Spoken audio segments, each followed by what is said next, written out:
Hello, today we're looking at the triangle inequality in complex numbers. But before I go to complex numbers, let me show you what the triangle inequality really is. You have a triangle, obviously, and you have the length of A, B, and C, corresponding to the vertices A, B, and C. Triangle inequality simply states that if you add any two sides, for example A plus B, it's going to be greater than or equal to the third side. So you can have A plus C is greater than or equal to B. You can add B plus C is greater than or equal to A. But you can rearrange it like this. If you take one of the other sides to the other side and say A be the subject here, it's going to be greater than or equal to C minus B. Again, if you make C the subject, then it's going to be B minus A. And if you make B the subject, then it's greater than A minus C. So that's, in a nutshell, the triangle inequality. Now you can also write that in 6 different ways. For example, you can just change this around and say that C then, of course, is going to be less than or equal to A plus B. B then is less than or equal to A plus C. And A then is less than or equal to B plus C. In other words, any side is less than the sum of the other two. And likewise, if you take the difference between any two sides, then it's greater than, it's less than the third, sorry about that. And then you have B minus A is less than or equal to C, and then A minus C is less than or equal to B. So the difference of the two sides is less than or equal to the third, magnitude-wise, that is. So that's, in a nutshell, what a triangle inequality really is. How do you apply that to actual complex number? Well, let's say this is the point A. Let's say just down here, this is the point, make it a bit longer, B. This is O. Let's say this is complex vector Z. Let's say this is complex vector W.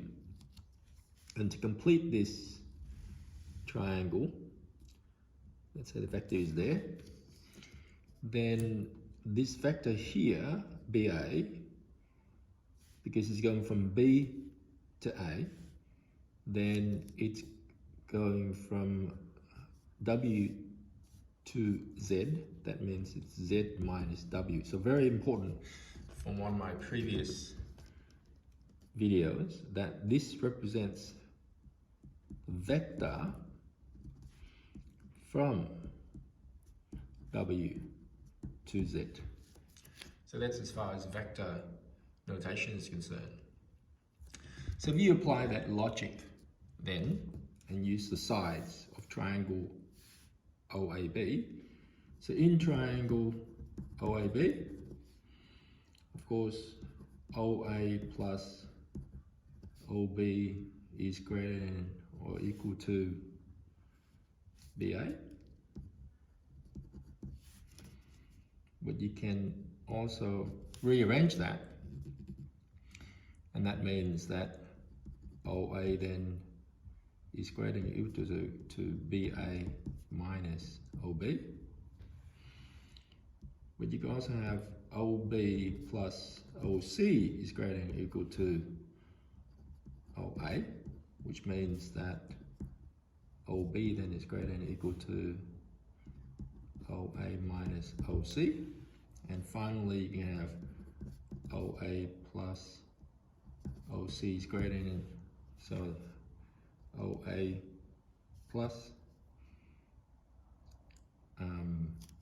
I should say BA, I should say.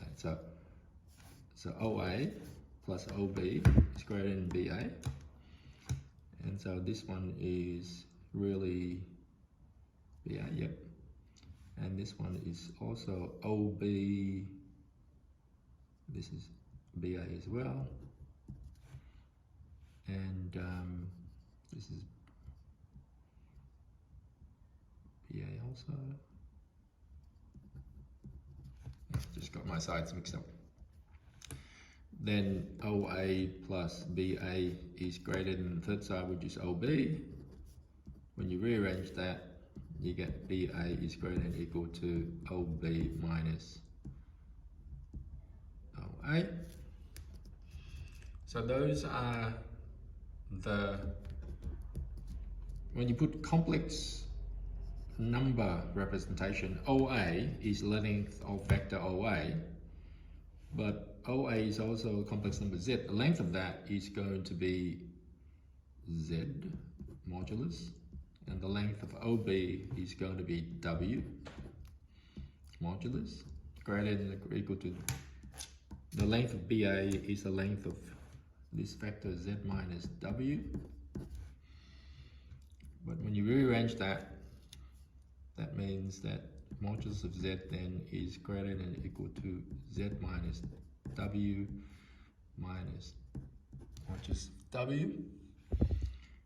And then you have OB, which is modulus of W, BA, which is modulus of Z minus W, is greater than OA, which is modulus of Z.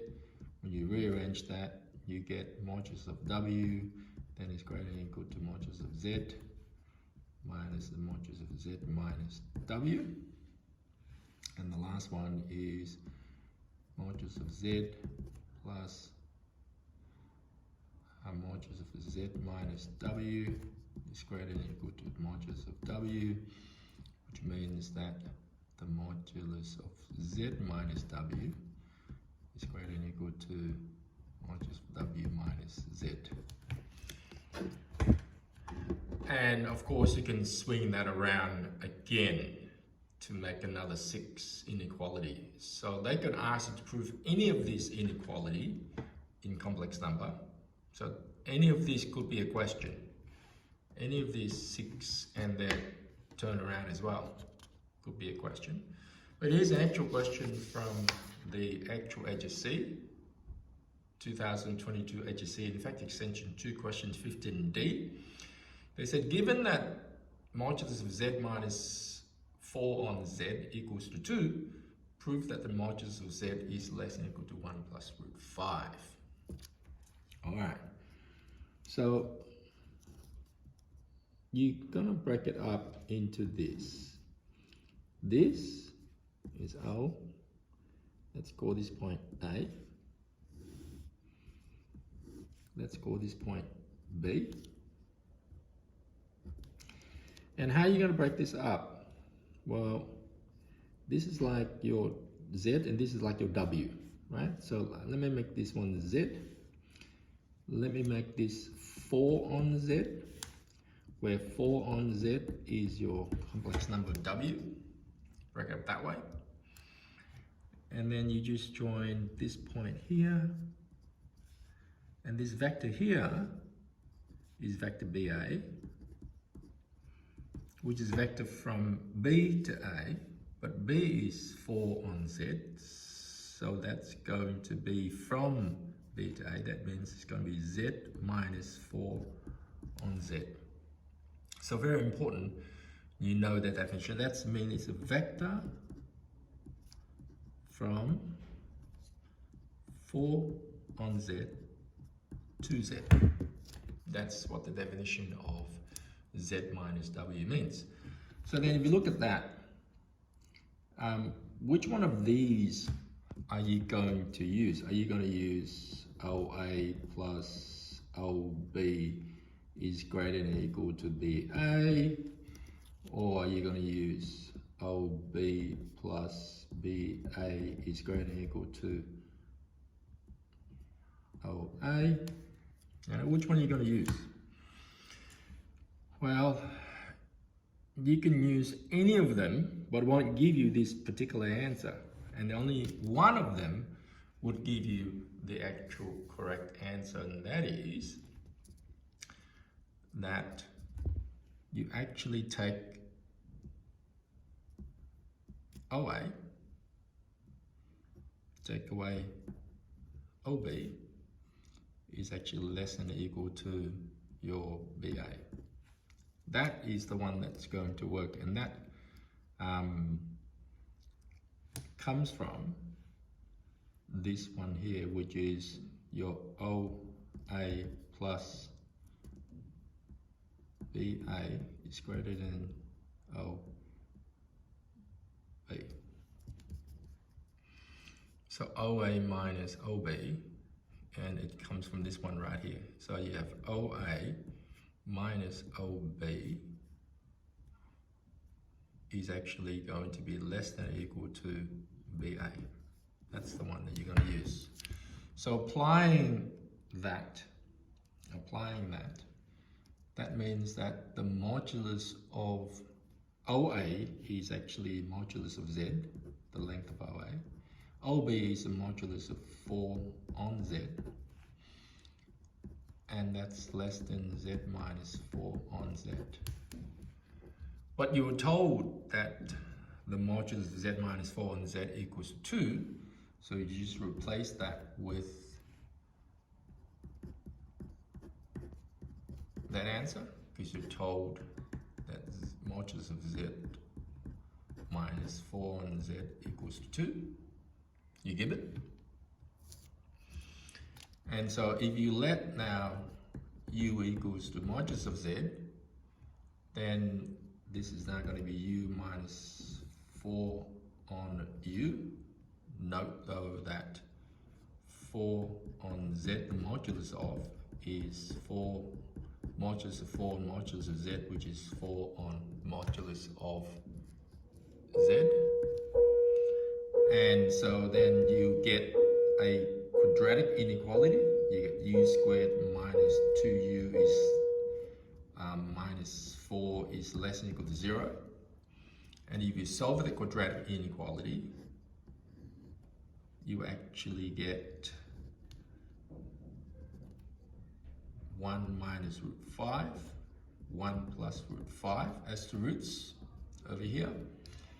And you want that to be less than 0, so that means that 1 minus root 5 then is less than or equal to U, is less than or equal to 1 plus root 5. But note that this is negative, but U is modulus of Z, and modulus of Z cannot be negative. It's always greater than or equal to 0, because that's the length of the vector Z. So that means, therefore, that 0 is greater than or equal to U, is less than 1 plus root 5. That implies that modulus of Z then is less than or equal to 1 plus root 5. And that's where I'm going to stop. And that's proven that modulus Z is less than 1 plus root 5. Over and out.